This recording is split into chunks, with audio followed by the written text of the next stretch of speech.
তো এইটো হ'ল নিউমৰলজি পাৰ্ট 43। আজি আমি কথা পাতিম যে যিকোনো মাহৰ 22 তাৰিখে জন্ম হোৱা মানুহৰ কেৰেক্টাৰ বা নেচাৰটো কেনেকুৱা। তো ইহঁতৰ জন্ম যিহেতু 22 তাৰিখে হৈছে 2 + 2 = 4, মূলাং 4 ৰাহু, আৰু ৰাহু হৈছে কেনেকৈ 2 + 2 মানে চন্দ্ৰৰ double energy, মুনৰ double energy.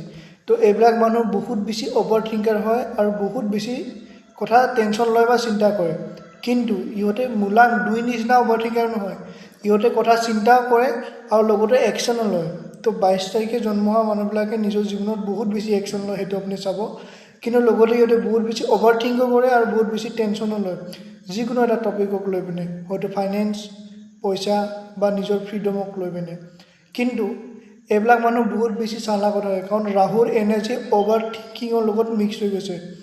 Over thinking plus ক্লেভাৰ, মানে ইহঁতে বহুত পচিবিলিটিছৰ কথা চিন্তা কৰে, যিটো বস্তু হোৱাও নাই আৰু নহ'বও কেতিয়াবা।